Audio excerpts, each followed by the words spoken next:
20-25 হাজার টাকা খরচ হয়। 20-25 হাজার টাকা খরচ হয়। হয়ে যায় তাহলে মনে করেন লাখ 1.5 টাকা বেচা যাবে, লাখ 1.5 টাকা বিক্রয় করা যাবে। আজকে আমরা চলে এসেছি যশোরের ঐতিহ্য, যশোরের গর্ব হাড়িয়া দেড়া পানিসারা গদখালিতে। আর দেখতে পাচ্ছেন এটি একটি রজনীগন্ধা ক্ষেত, আর রজনীগন্ধা ক্ষেতে কৃষকরা কিন্তু কাজ করতেছেন। তো দর্শক, আজকে এই রজনীগন্ধা চাষ সম্পর্কে বিস্তারিত থাকবে আমার ভিডিওতে, কন্টিনিউ আজকে আপনারা আমার সঙ্গেই থাকবেন। আসসালামু আলাইকুম ভাই। ওয়ালাইকুম আসসালাম। ভাই, ফুল ক্ষেতে আজকে কি কাজ করছেন?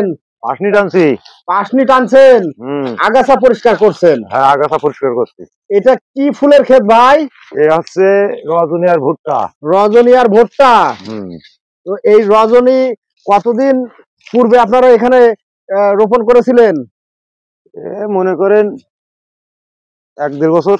1-1.5 বছর পূর্বে রোপণ করেছেন। এখান থেকে বছরে কতবার ফুল দেয় এই রজনীগন্ধা?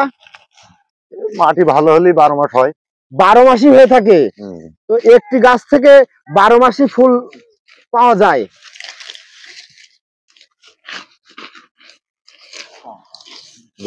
আপনারা এই বীজগুলো কোথা থেকে সংগ্রহ করেছেন? বীজ আমরা তো ভালো বলতে পারবো না, মেলা দিন থেকে তৈরি হয়েছে। এখন মনে করেন বীজ নিয়ে আইলো সেরালি পানসারার, ওই লোকই ভালো বলতে পারে কোন জায়গাতে নিয়ে আইলো।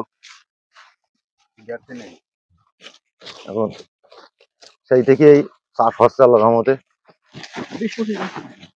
20-25 বছর থেকে আপনারা এই ফুল চাষের সাথে জড়িত। তবে এখান থেকে এই ফুলগুলো নিয়ে আপনারা কোথায় বিক্রি করেন? গদখালি বাজারে। এই যে ফুলের কোল্ড স্টোরেজ আছে, এখানে কি এই রজনীগন্ধা ফুল কি কোল্ড স্টোরেজ করেন? না না না, একেবারে ডাইরেক্ট আপনারা ঢাকায় পাঠাই দেন? ডাইরেক্ট ঢাকায়। তো এই ফুল চাষ করে কি আপনারা লাভবান হতে পারছেন? দিনটা ভালো চলে আল্লাহর রহমতে। শুকর আলহামদুলিল্লাহ। মানে এই রজনীগন্ধার পার স্টিক কত করে বিক্রি হচ্ছে ভাই? এখন 5 টাকা 6 টাকা বিক্রি হচ্ছে। 5 টাকা 6 টাকা পার স্টিক এখন হচ্ছে এই মুহূর্তে হচ্ছে।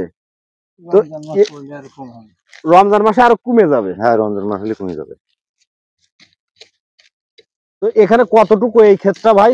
এই ক্ষেতটা 15 কাঠা। 15 কাঠা। তো এই 15 কাঠা খেতে আপনার কত টাকা আনুমানিক খরচ হতে পারে? আপনার লাগানোর সময় 20-25 হাজার টাকা খরচ হয়। 20-25 হাজার টাকা খরচ হয়। এখান থেকে আপনারা কি পরিমাণ লাভবান হতে পারেন আনুমানিক একটা ধারণা? যদি হয়ে যায় তাহলে মনে করেন লাখ 1.5 টাকা বেচা যাবে।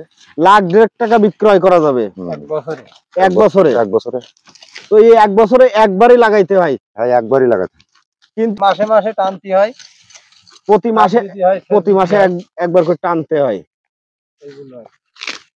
সার কীটনাশক এগুলো টানার পরে সেচ দেওয়ার পরে দিতে হয়। সেচের সাথে সার যাবে,